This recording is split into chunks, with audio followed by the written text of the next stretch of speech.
Okay, we're live. So hello from everyone who's watching us from YouTube. Thank you very much for joining us on this event today. We are here with Professor Kyung-Jin Park from the Korea University School of Law, and Bruno Bioni, who is a professor at data privacy in Brazil. And just to a quick qualification of both of our people today. Kyung-Jin Park is a professor of American law at the Korea University School of Law and co-founder of and executive director of OpenNet Korea. He served as commissioner at the Korean Communication Standards Commission, a presidentially appointed internet content regulation body, and as a member of the National Media Commission, a parliament-appointed advisory body on newspaper and broadcasting bans and other media and internet regulations. He also served as International Relations Counsel to the Korea Film Council, and he arranged the Korea France Film Co-Production Treaty. And he has also advised on the UNESCO Cultural Diversity Convention. He is the executive director for both the PSPD Law Center and OpenNet Korea, which have pursued and won several high-profile litigation and legislative actions in the areas of freedom of speech, privacy, net neutrality, web accessibility, digital innovation, and intellectual property. He founded the Korean University Law Review and the Law School's Clinical Legal Education Center. And here he will be joining us for our discussions today. Bruno Bioni is a PhD candidate in commercial law at the University of São Paulo. He also has earned the master's degree in private law. Currently, he's a professor at Data Privacy Brazil. His researches focus on personal data protection, specifically implications of data subject consent and co-regulation. He was also a researcher at FAPESP, and he also was a visiting researcher at Canada Research Lab for Law and Technology at the University of Ottawa. So thank you very much for both of you here, for joining, for agreeing to hold this event with CELA. It's a great pleasure, and we are expecting a very much interesting debate today. Thank you very much. So Professor Park, by our agenda, you're the first to talk, so please feel free to begin. Okay. Let me share my slide. Okay.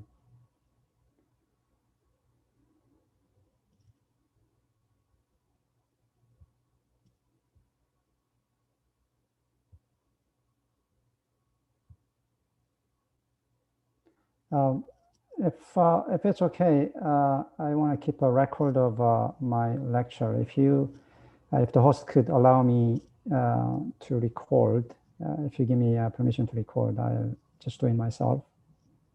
Or if you're recording, send me a link later. That's fine too. But I just want to keep a copy myself. Okay. Yeah, sure. I think Gustavo is recording, and we will send you afterwards. Okay. Okay, great. So I'm supposed to talk about Korea's data protection or data privacy issues related to the pandemic. As you know, Korea is one of the few countries, very few countries, that has never closed the borders, never shut down businesses for COVID-19 prevention. Korea was considered one of the most successful in mitigation.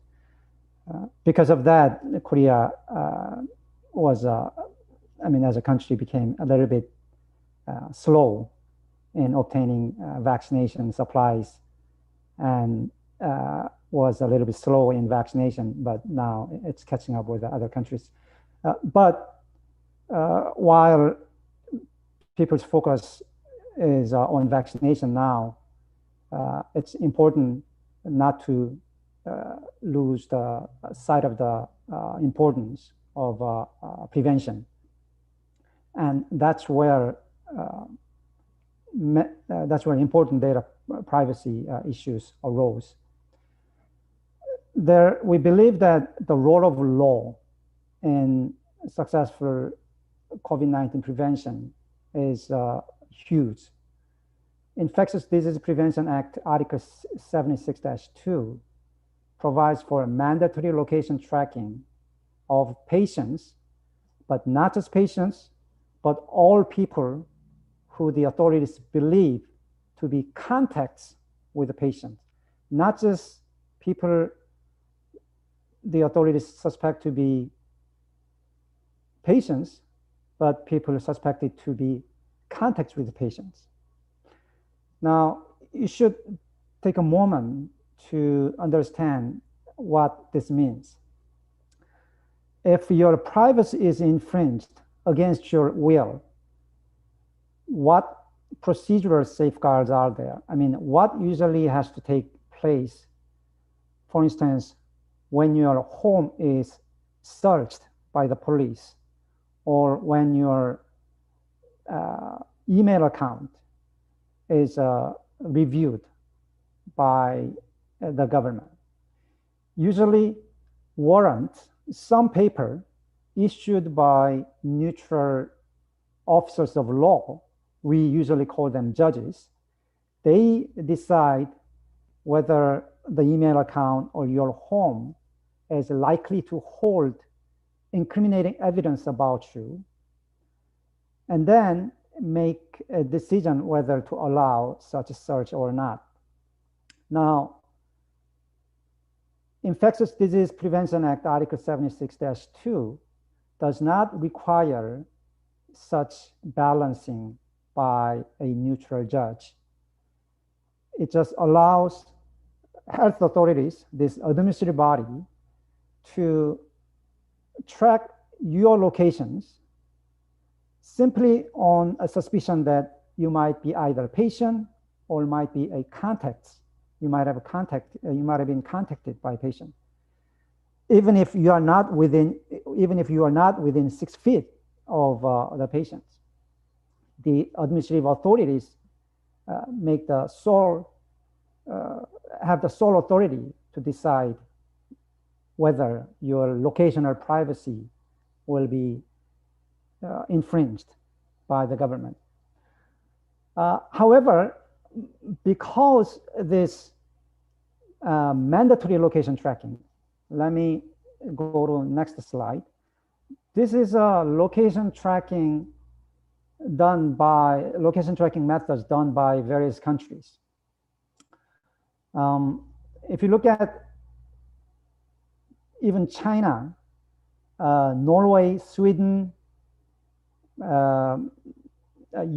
state of Utah in the United States, France, United Kingdom, New Zealand, Germany, Swiss, all these countries relied on a voluntary location tracking, meaning that people had to volunteer to install an app, location tracking app, on their personal communication devices. And if you become a patient, you had to register the fact of infection on your app so that your proximity to other people will be notified to those people who are in your proximity. So I call this voluntary location tracking. Now, if you look at the top, there's Korea.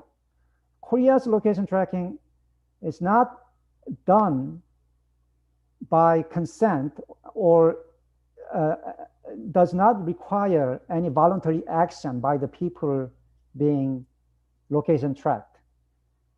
It is done through cell tower location tracking, which means if you have a phone, not even smartphone, your phone makes contact with near cell towers to inform the telecoms where you are, and so that when the signal come, they direct us, when the calls are made to you, the telecoms will direct the signals to nearby cell towers, and that's how you receive a phone call.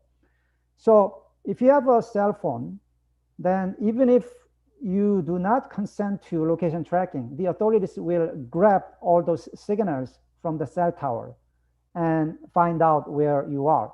The only other country that did this was Israel. They had this system in place for national security purposes. So it was done by, not by health authorities, but it was done by basically Israeli counterpart to CIA. And the Israeli Supreme Court found that unconstitutional, saying that the warrantless, this mandatory surveillance can be done only for national security purposes, and there was no statutory basis for doing it. So Israel had the system, but didn't do it in a sustained manner as Korea did. So Korea was the only country that did the location tracking on you, on all of you, all the people in South Korea. And the question is that a proper way to handle data privacy for the sake of protecting public, for the sake of preventing COVID-19? It was the postulate was that mandatory location tracking was very effective in identifying only test-worthy targets, or only targets, only worthy targets for testing or quarantining. So the health authorities could act on possible sources of the disease before they spread. I'll get to why this early detection of worthy targets is more important than massive testing.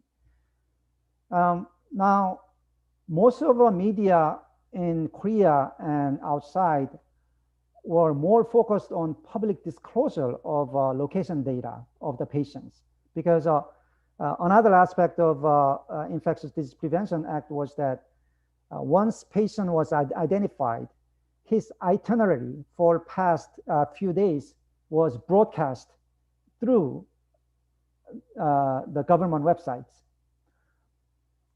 So if you checked into a motel, your itinerary will be there. If you went into some adult shop, your location will be on the government website. So people are worried about privacy implication on the public disclosure of patients' itinerary. However, I believe that the initial acquisition of location data is more problematic. Also, the public disclosure has been mitigated once the media paid attention. The health authorities stopped making public all the granular details of your identity or your location. So only they even put the address, your residential address on it, letting everybody know that by house, where you live. But now they are disclosing only the big apartment complex that you are in. But what has not changed is this non-consensual, non-judicial location tracking of all people.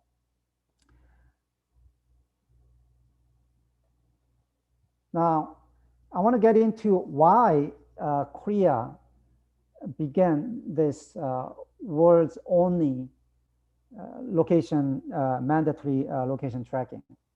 If you look at the graph on the upper right side, that's the graph of number of infections of Middle East respiratory syndrome, MERS.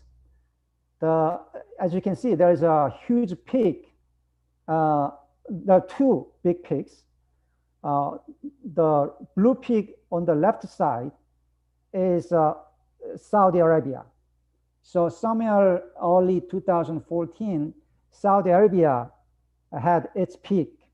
And of course, Saudi Arabia was the dominant in the instances of MERS infection. The red peak on the right side, that's South Korea. You can see in that period, Korea was the dominant country in contracting MERS. How did this happen? Well, so I mean, the infection in Korea was so rampant, dominantly rampant compared to the world standard, that some people joked that it should not be named MERS during that period. It should be named CORS, as a Korea respiratory disease. That's how bad it was. Now, you know that the death rate for MERS patients was even higher than COVID patients. So the whole country was in a crisis. And the government did research on how Korea failed to mitigate MERS infection. And this is what happened.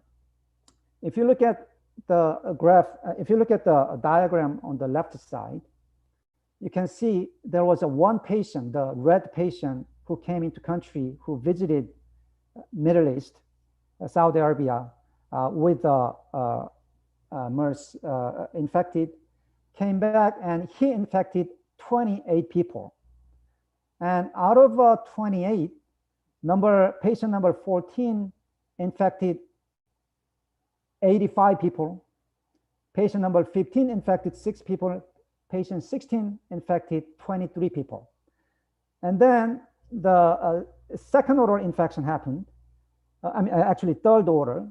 Patient number 76, who was infected by 14, who in turn was infected by number 1. Patient 76 also infected 11. Now, on the diagram, you see 153 people, and that accounted for 82% of all the infections, all MERS infections in Korea. So there were 5 what we call super patients or super infectors who ended up causing this pandemic. And how did this happen? Well, out of 5 super spreaders, 4 of them were dishonest about where they were, where they've been, and whether they were in contact with the sources. So the country was very much obsessed with the problem of dishonest patients. And that's why in 2015, the Korean Society of Infectious Disease made this 3 demands to the government that if these demands were satisfied, they'll be successful in preventing future outbreak similar to MERS. Number 1, full disclosure of all contacts. Number 2, tracking all patients and contacts. And number 3, leadership by experts on epidemiology. And because they were all obsessed with the problem of dishonest patients who were not forthcoming with their exposure to other people, their itineraries, the government responded with this law that I talked about before, Article 76-2 of Infectious Disease Act, which authorized non-judicial, non-consensual location tracking, which is the world's only law of the kind.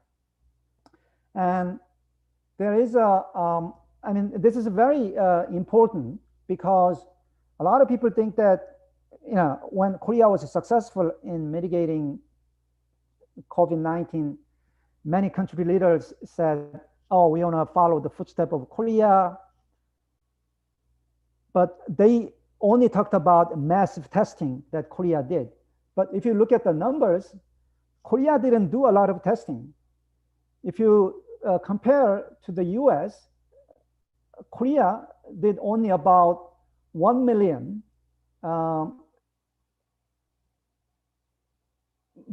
this is a number by June 20, about a year ago. But still, even then, COVID was rampant and mitigation was very important. If you look at the list, if you look at the table on the right side, the total test per 1,000 in June 2020, United States 86 per 1,000, South Korea only 23, right? So it's not how many tests you do, it's about who you test, right? It's about how the health authorities identify who to test or who to quarantine first. In doing so, the mandatory location tracking was a very successful method. So usually when you say contact tracing, usually the scenario we have is we first identify patients, and then we get an itinerary of those patients. And then we inform the people who are in the vicinity of that itineraries. Now, in Korea, they could do even more. Instead of just identifying buildings and say notifying building owners that, hey, if there are people who came to your building, please notify them, right?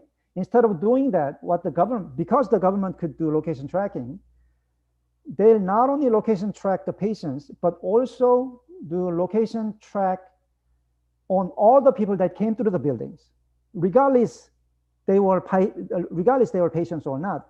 So we call this technique cell tower search.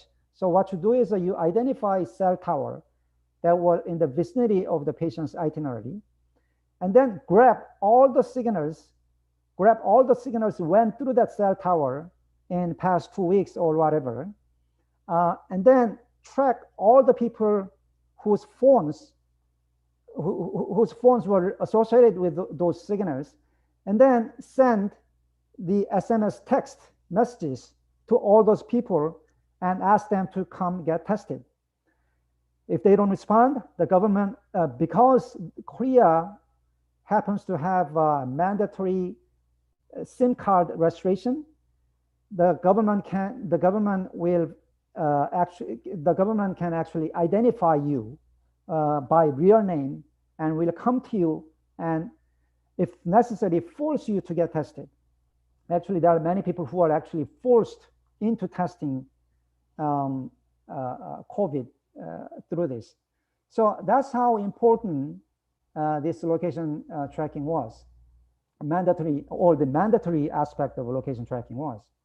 Now, there were some easy problems to point out.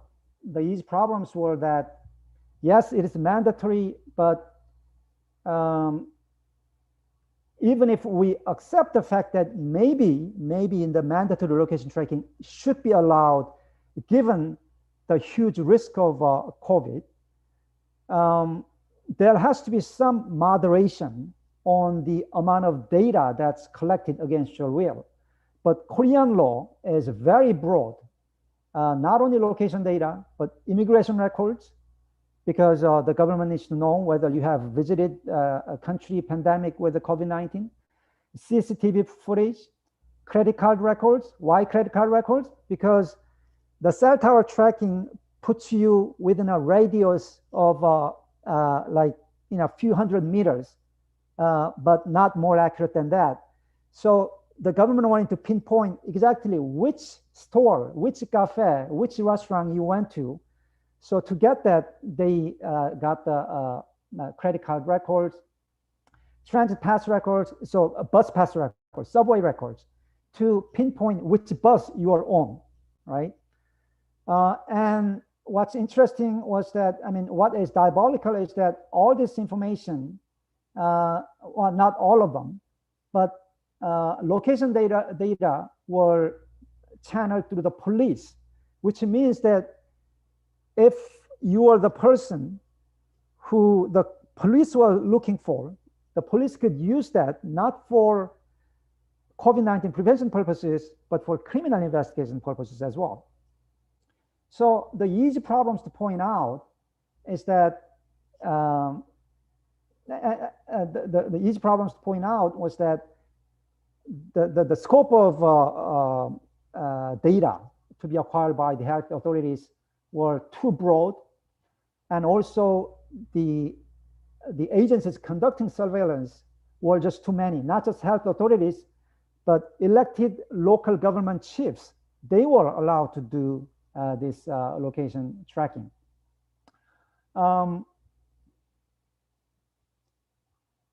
So that's why we filed, and also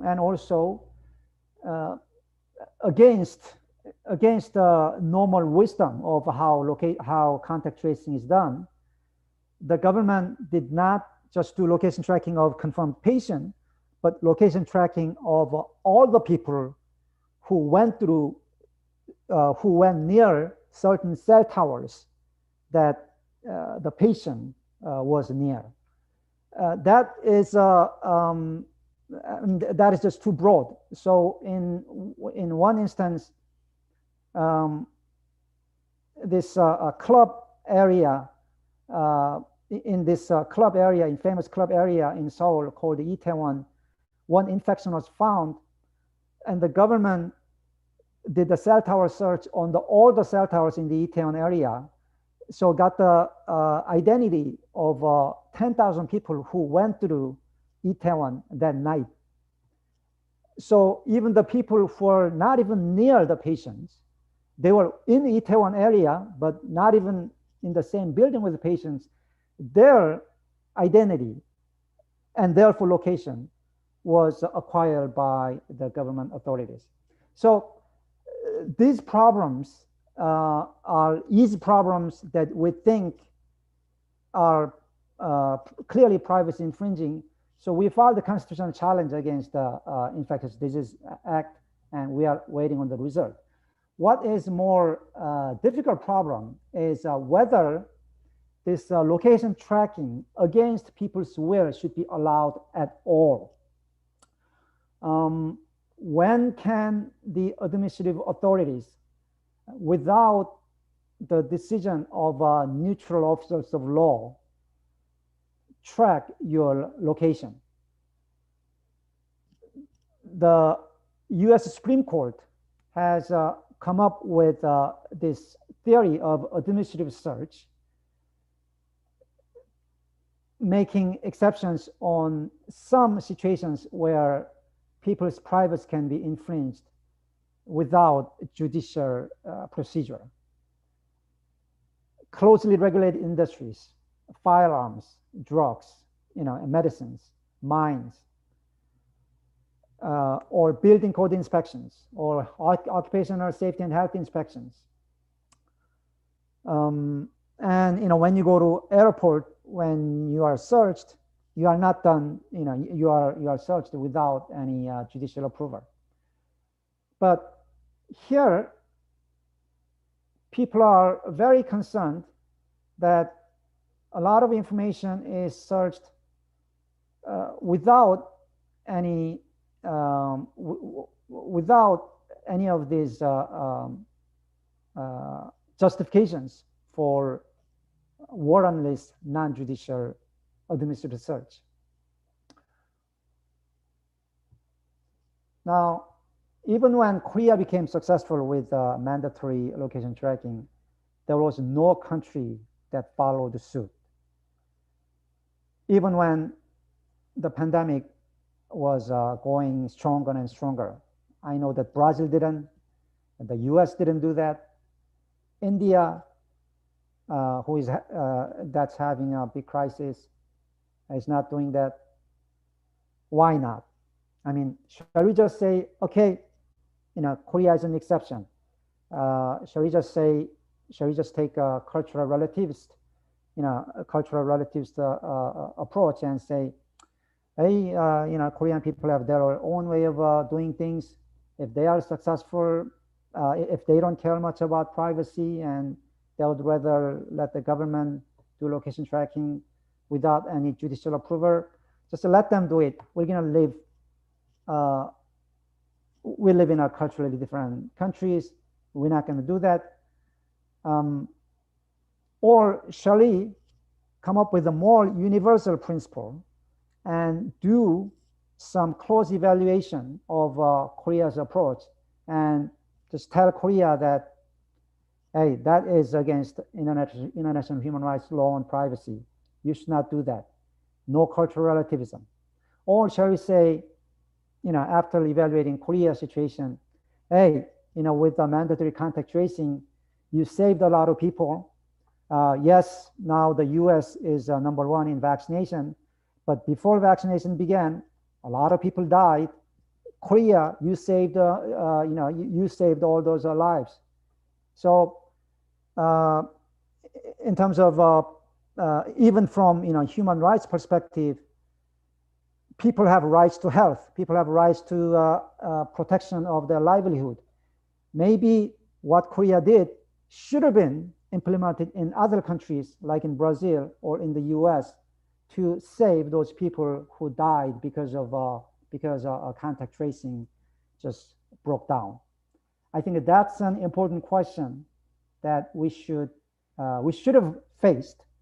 I mean, I'm pessimistic that we're going to face this question again, because now all the countries' focus has now shifted from contact tracing to vaccination, and forgetting how many lives were lost because of a lack of effective contact tracing. But we filed the constitutional challenge. We challenged our own court to do that thinking and see if this mandatory location tracking is really consistent with human rights standard on privacy. Thank you.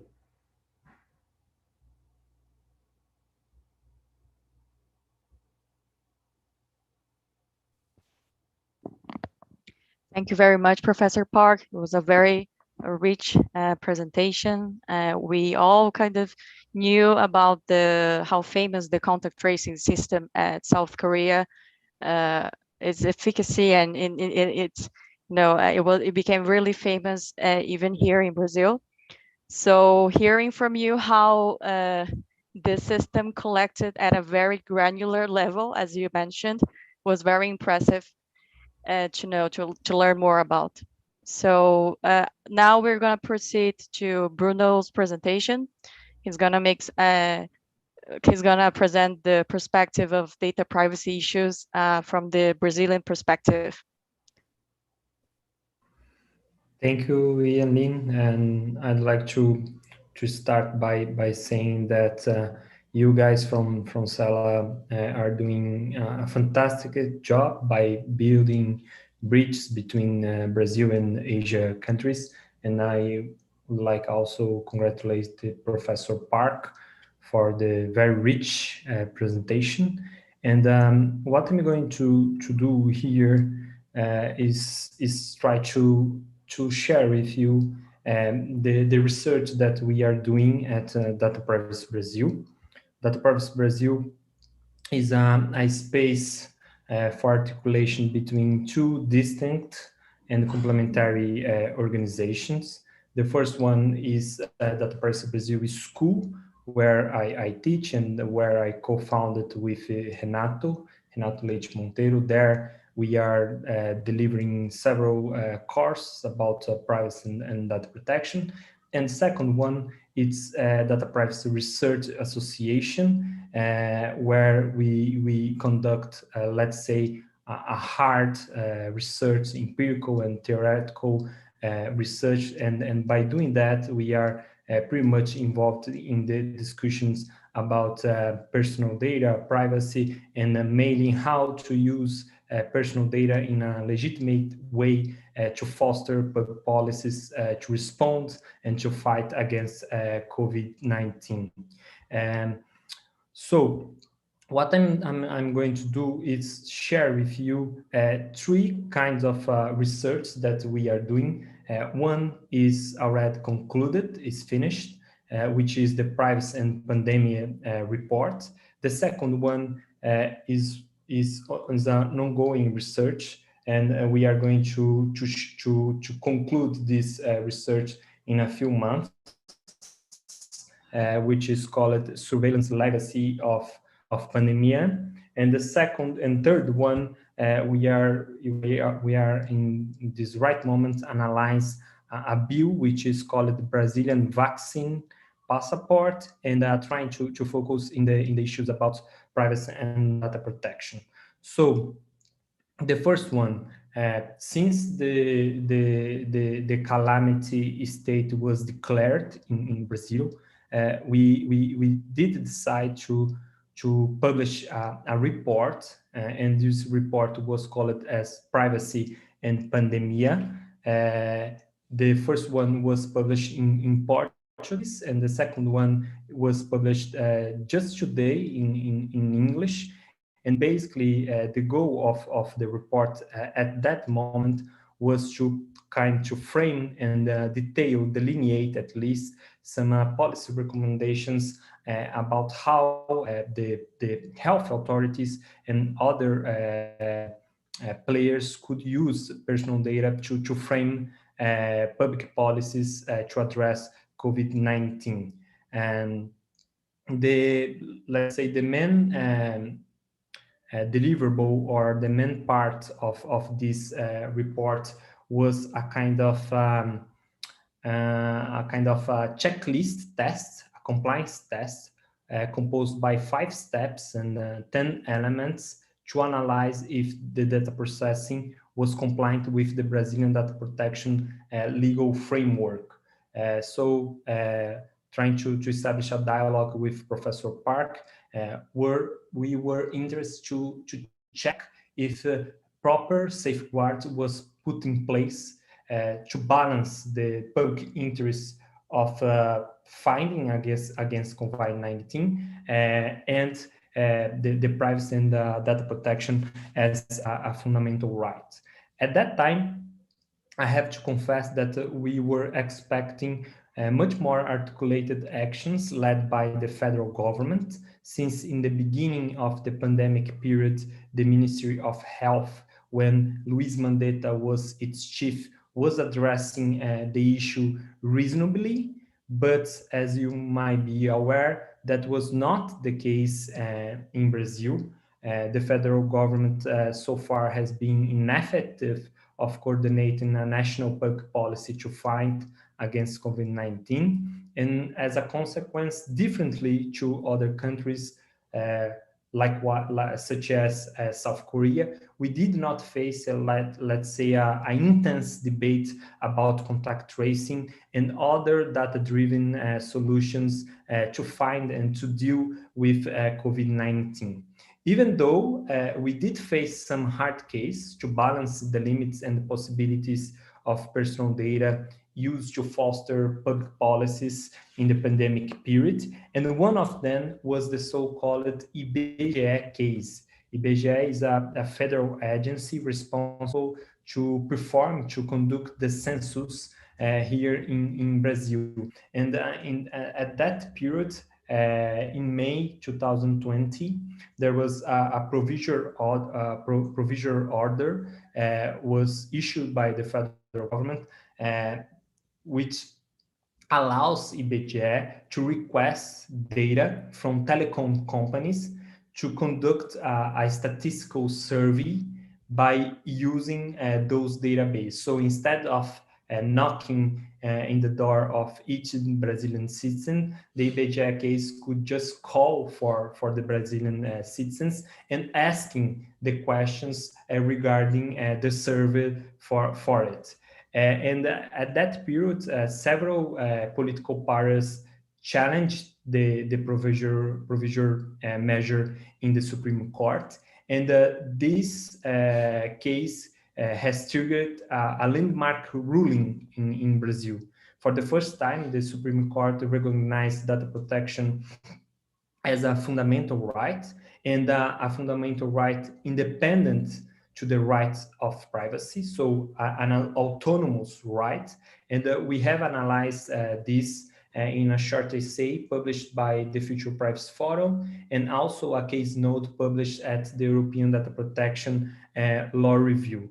The case is very important not only for recognize data protection as autonomous right, but also because of the reasoning of the case. The decision was very, very sophisticated, raising new concepts like information due process by applying traditional data protection principles, and in a very similar way how we have advocated in the report that I have mentioned, and how we also have advocated in our amicus curiae briefing that Brazil Research Association was accepted in that case as amicus curiae of the Brazilian Supreme Court.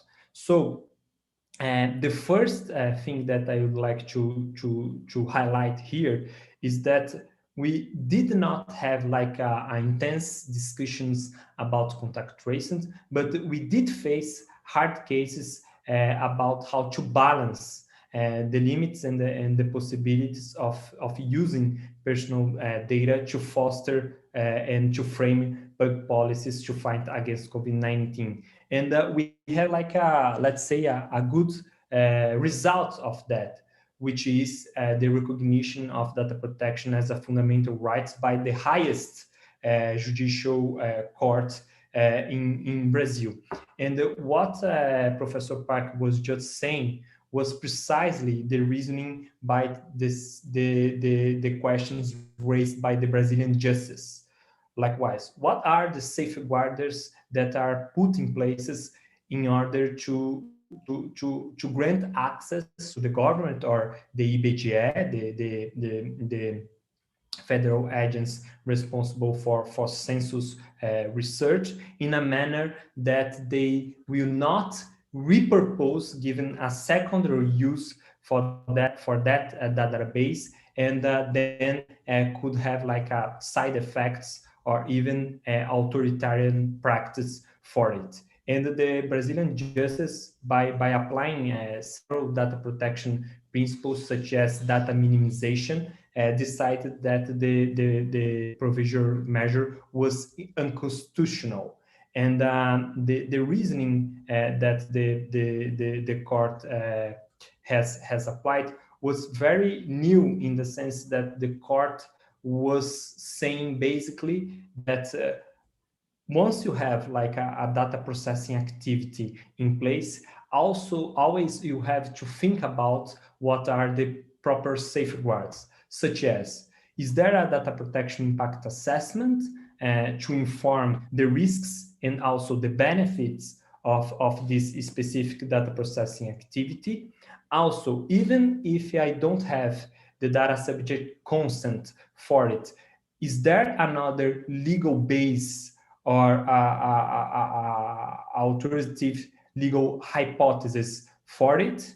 Is there are there specific security information safeguards for it? Is there a specific data life cycle mechanisms also to put in place a proper safeguards? So in that by applying those arguments, the Brazilian Supreme Court has moved substantially forward, and this is a very specific like evolution about data protection discussion here in Brazil. The second issue that I'd like to share with you is precisely about this context in Brazil.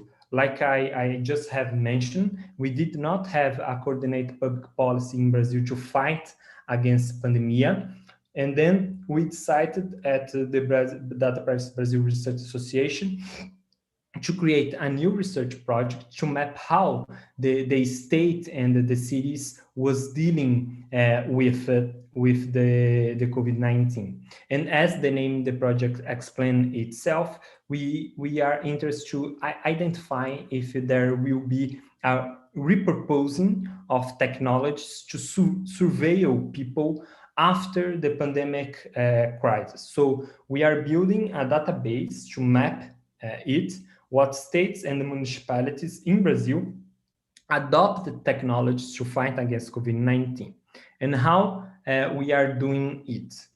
Basically, our methodology, the research methodology, is composed by, let's say, 4 main elements regarding data gathering. Our primary source data is FOIA requests. So we conducted several FOIA requests to ask states and cities what are the technologies in place and what are the contracts that was agreed, signed with the developers of those technologies. But also we are doing a Boolean research by using a Google platform and also news in the main journals here in Brazil to at least to raise what are the notorious case, and then we were able to conduct like specific FOIA requests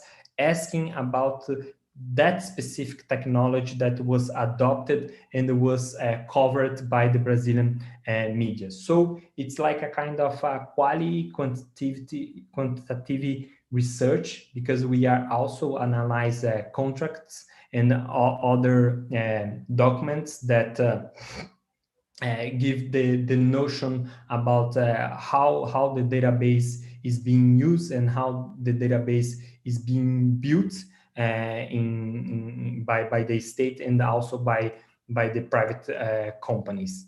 And the time frame for it was from March until December of 2020, which corresponds exactly the public calamity state in Brazil declared by the Decree 6 of 2020.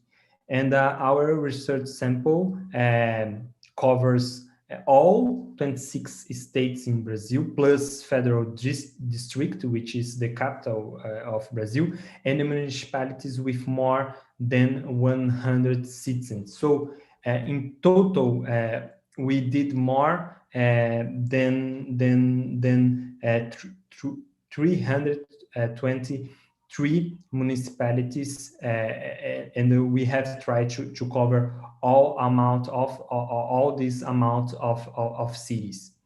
So now we are in this exactly moment that we are trying to consolidate all data that we have, and we are trying to put this in a public platform. Then other research centers could develop new research or could reinterpret our own research. And here I'm going to share some, let's say, features of this future platform. Here, what I'm showing to you is the number of the FOIA requests. We conducted at total 791 FOIA requests. So here you can see when we did not get a response, when we did get a response, and how we conducted all FOIA requests. And by doing it, our first step was trying to look at the supplier's profile. Our research team classified the players in categories. So as you can see, the major parts of the suppliers are private companies, followed by public institutions and other categories like non-profit organizations or even research centers. So it's interactive. Then you can click and see how state by state and city by city what are like the most important players in this market. The second step that we are doing right now is try to identify who they are, who it's the kind of specific players and entities that are the most important players. And as you can see, there are major players that signed contracts with the public administration, but also there are also several other players that so far we didn't know until that kind of research. And for our surprise, most of them are Brazilian companies that provide several solutions. At the beginning of the research we were thinking, maybe we are going to have like several Chinese companies or Asian companies that have developed the most advanced technologies to provide a specific tech solution, but no.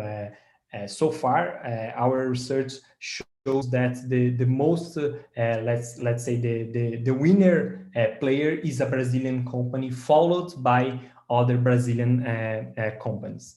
The third step, our research team try to categorize each tech solution by its functionalities, their functionalities, and this graph shows that the most adopted tech solution was to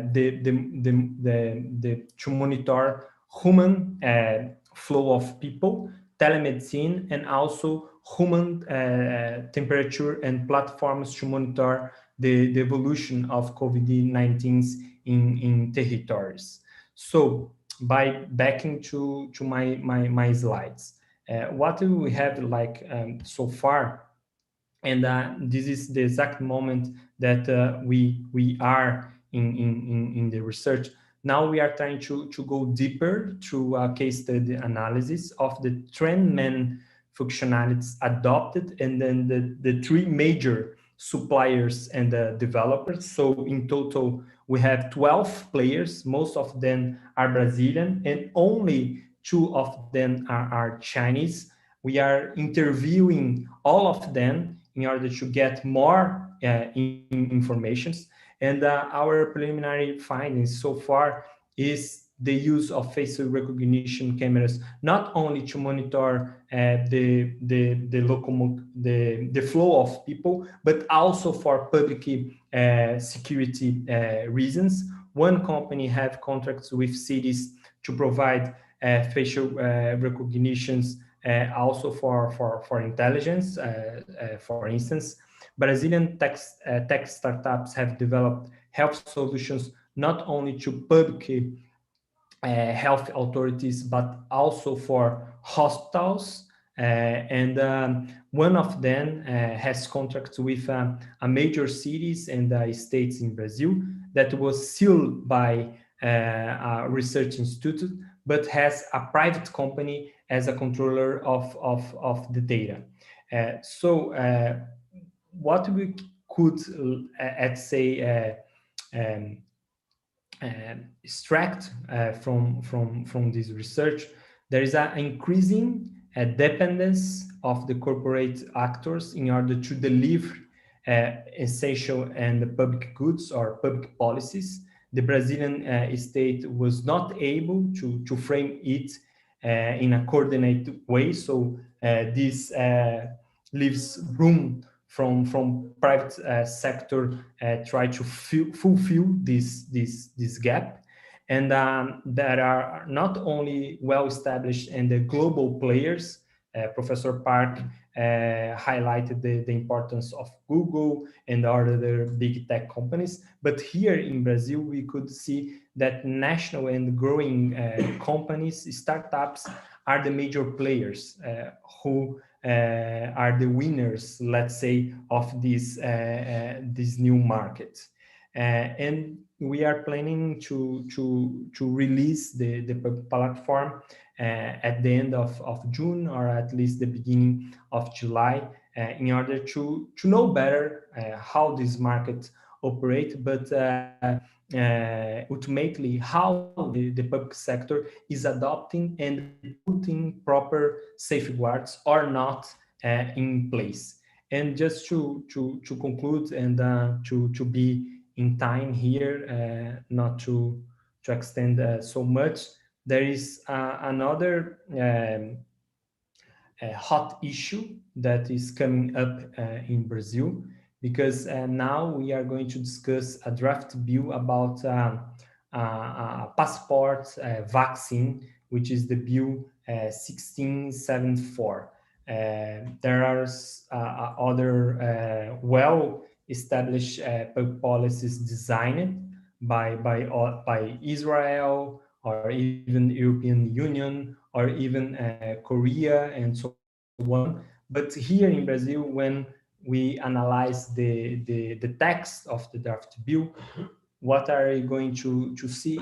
There is no definition of data life cycle in the text of the law. There is no clear provision about avoiding secondary use of this database. In other words, to be used only for the purpose of processing personal data for health public policies. And lastly, what about information security safeguards in order to keep this database in an integrity way? So to conclude, I explored three components of the state of the art of data privacy and COVID-19 here in Brazil. We can say that there is a good result, because at least the Brazilian Supreme Court has recognized data protection as a fundamental right. But this is not good in the sense that when we see for let's say the grounds how the public institutions operate, how tech solutions are being developed, we are not able to identify what are the proper safeguards and how is properly balanced the public interest of framing effective public policies to fight against COVID-19, and how is protected data protection as a fundamental right. So I'd like to thank you again, guys, for the invitation, and also just to highlight that this is a collective work, collective research. So Mariana and other guys have helped a lot by doing and preparing this presentation.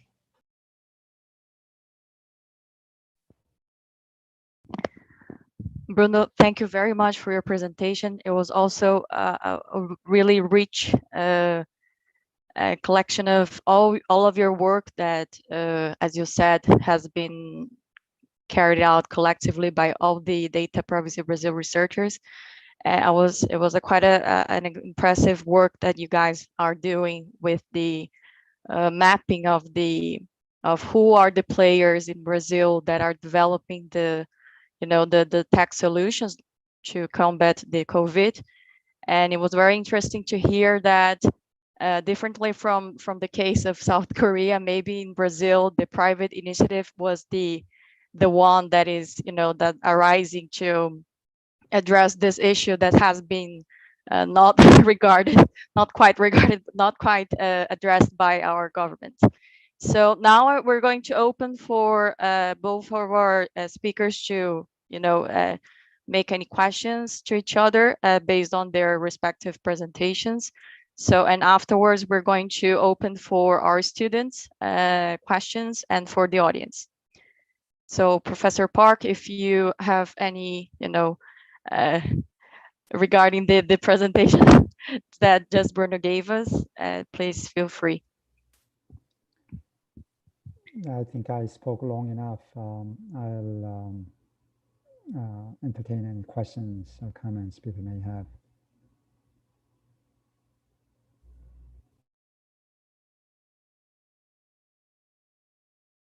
I'm sorry, I was on mute. This is not a, interview. So, Bruno, if you want to, just make another, comments about the Professor Park's presentation, just you're good to go too. Yes, I do have one question for Professor Park. If I'm not wrong, South Korea has a personal data protection law, right?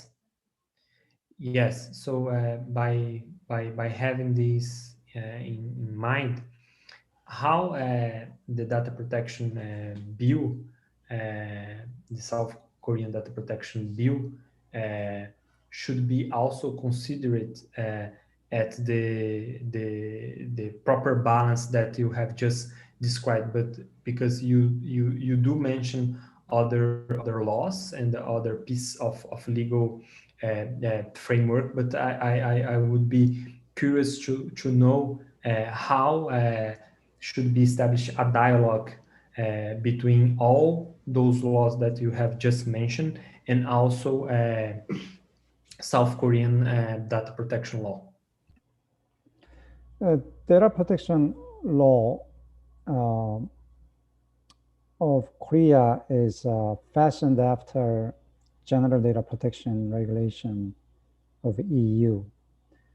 GDPR has provisions that exempt, well, I don't want to say exempt, but that allow data processing without the consent of data subjects if such data processing is necessary for carrying out tasks in public interest or carrying out legal obligations.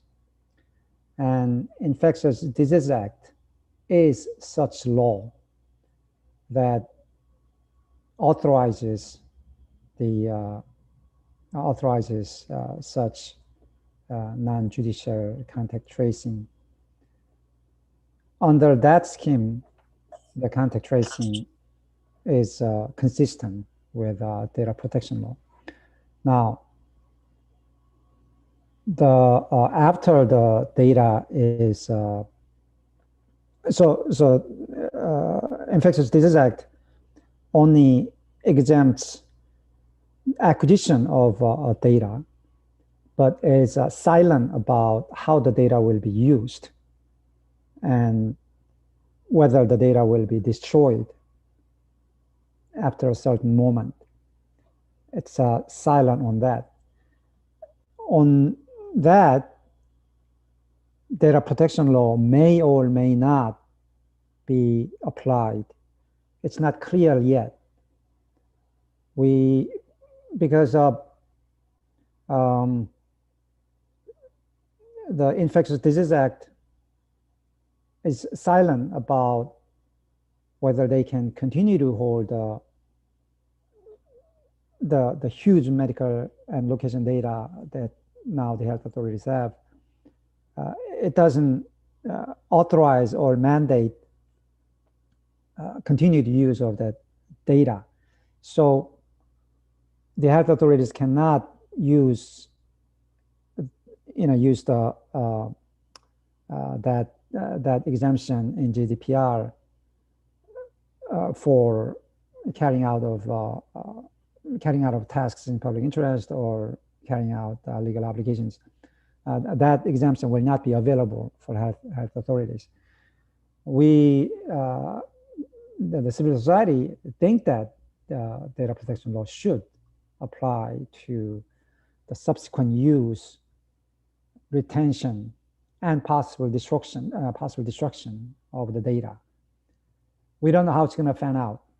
We are getting more and more worried because the health authorities have not come up with a timeline on whether and when they're going to destroy the location data. I mean, when I say location data, I'm not just talking about cell tower location data. I'm talking about, credit card records, the immigration records, all the data that I showed you in itemized list. So that's how data protection law is playing out with Infectious Disease Act.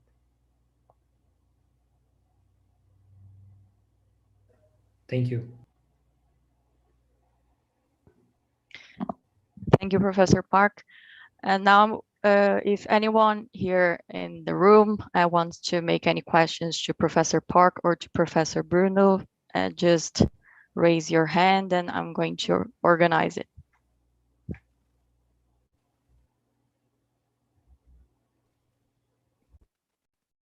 João.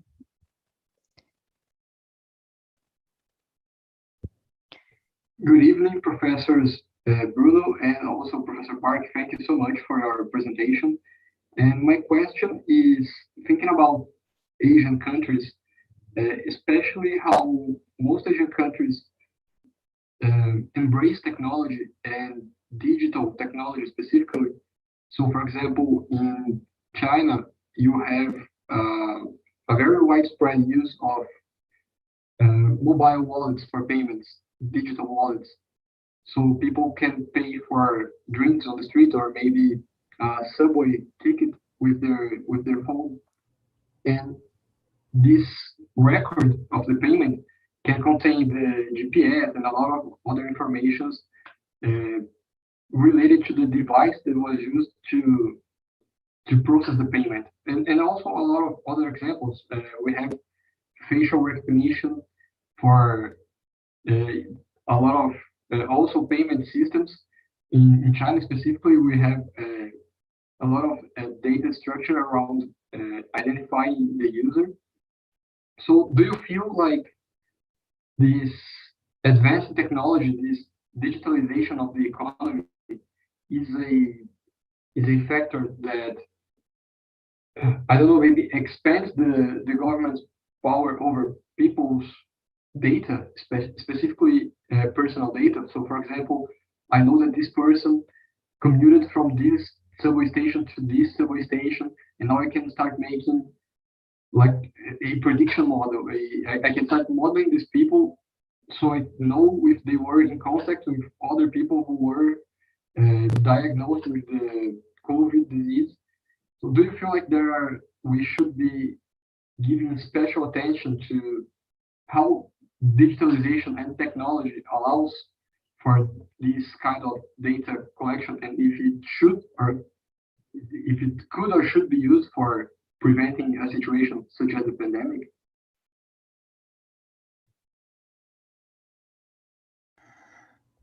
I think that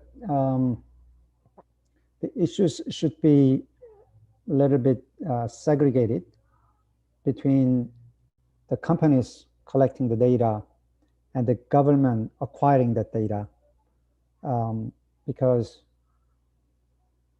when you go to a local restaurant and the owner of the restaurant recognizes you and knows what you like to eat, usually, that is data too.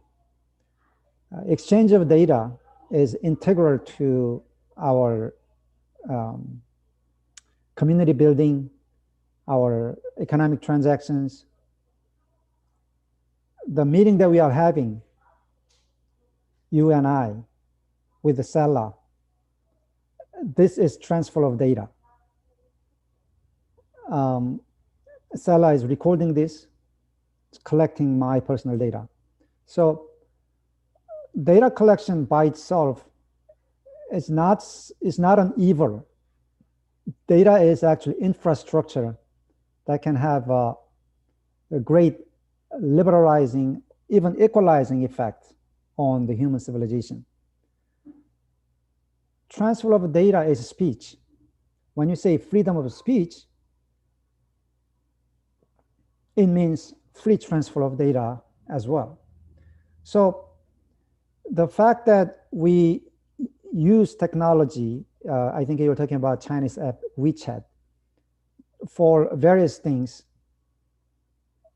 and in the way we entrust our data with WeChat or WeChat's system by itself is not really cause of concern. The cause of concern is when the companies, there are two causes of concern. The companies use the data for the purposes that you never consented to. And one non-consensual use is submission of the data to the government when the government asks for the data. So how to respond to that is an important question. And that's why I think that although data protection principles are important in making sure that the data submitted by data subjects to companies and governments, even voluntarily, should have restriction on how they are used later on. So data protections governs that area of, or that level of human transactions.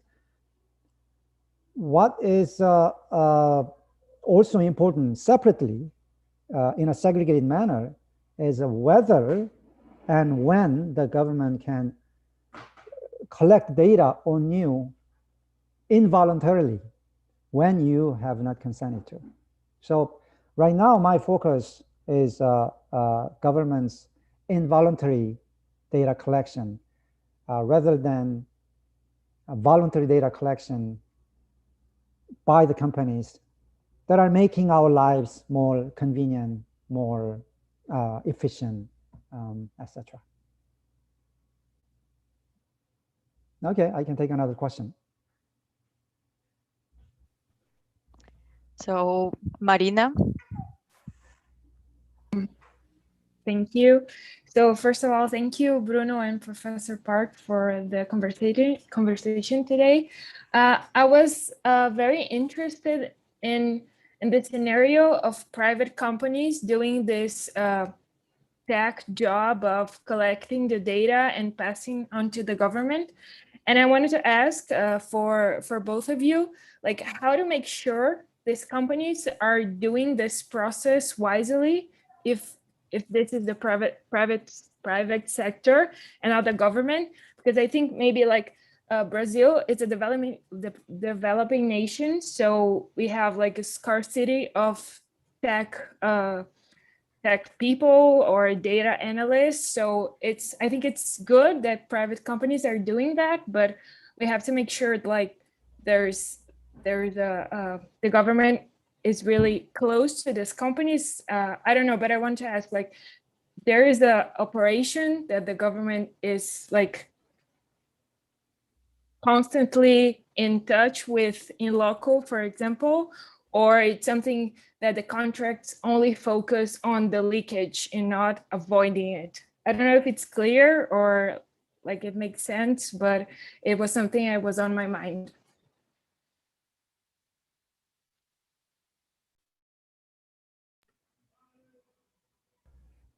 Why don't I listen to another question and then try to answer together? Maybe if Bruno wants to address, I think a part of her question was based on your research. So if you can, just address it and then we can proceed. Yes, it's very, very important to differentiate data protection to privacy. Privacy is much more about restrict access to information. That's why we consider privacy as something that block it, and that's why we think about warrant and also the whole idea about secrecy. Data protection is a different right, even if there is some kind of synergies between them, but data protection is much more like a procedural right and legalese to allow access to information. And by considering it, when we analyze all data protection around the world, or at least the majority of them, what we are going to see and realize is that private companies and also governments can process your data without your consent. Like the Brazilian data protection law has in total 10 legal grounds for data processing, and just one of them is consent. So private companies and also public entities has other 9 legal grounds to process personal data without your permission, your authorization. So that's the first issue. But the whole regulatory rationality and also normative rationality behind of those laws is that data protection is not only a right of the data subject, but also a duty of data controllers, data processing, who is responsible to process data. And by considering it, the most important part of any data protection law is the principles, because the principles has a kind of a precautionary rationality. So before to set up a database, you have to think about data minimization. So I have to collect just the amount of data which is really necessary. And also another really important principle of data protection law is about purpose limitation, and also in the Brazilian data protection law is good faith. And then we have the most challenging issue, because data protection law also allows for secondary use, but only compatible secondary use. So when Professor Park was asking about repurposing all databases that was built to fight against COVID-19 to allow or to at least foster law enforcement, is that a compatible and a secondary use? Maybe I can answer that is no, it's not a secondary use, but it's like a challenging and a very, let's say, tricky normative issue. And and then I take your question straightforward. When government requests access to database held by private companies, always the question that is going to be behind of it is the question about the compatible use of this secondary purpose. And that's why and that's how the Brazilian Data Protection Authority, but also the Supreme Court is dealing with some cases right now. What are the possibilities of doing it? And here in Brazil, I can say that we don't have enough legal infrastructure to deal with it, because the Brazilian data protection law just applies for commercial purpose or public policies in a general way, but it's outside of its scope data processing for law enforcement and national intelligence and so on. And we are trying to discuss this piece of law right now at the chambers of representatives in Brazil. So to put in a more clear way, we are still trying to develop enough legal infrastructure and also an institutional infrastructure, since our Brazilian Data Protection Authority is not a full independent body, to deal with a data infrastructure that we have here in Brazil, which is completely different from global north or European Union or other countries that that was already able to develop legal infrastructure and also institutional infrastructure to govern data infrastructure. Of course, it's not perfect, but they are in a more advanced way than Brazil. Thank you, Bruno. We are already moving to the end of our event. Professor Park has another commitment and has to leave at the scheduled time. So if anyone has any last quick question to Professor Park, so please, I don't know if Danielle, you had a question for him, if you want to do it. I have, but I do not. I have another question to Professor Bioni, but I do that after the Professor Park answer to Mariana's question. Okay, so for your Professor Park's comfort, we're going to release from our event. So Professor Park, thank you very much for your presence here. It was our pleasure to get your lecture.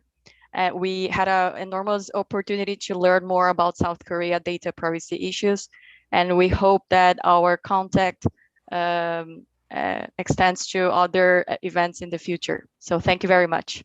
Thank you.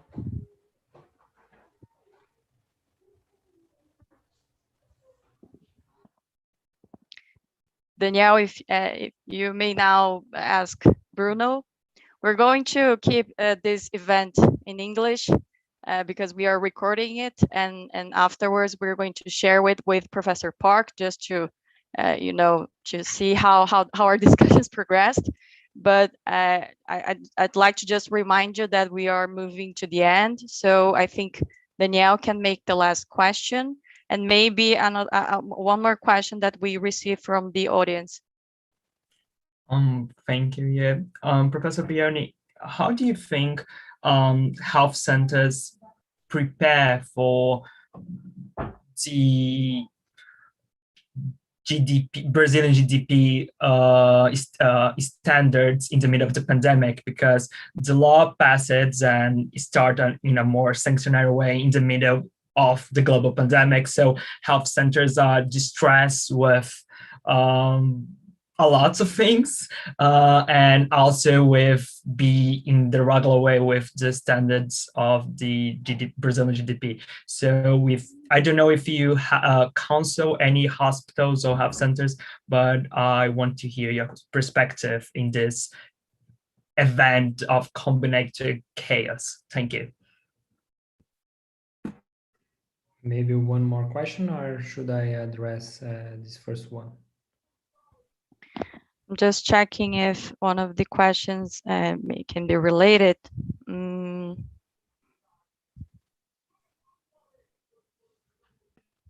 I think you may proceed with Danielle's question. Yeah.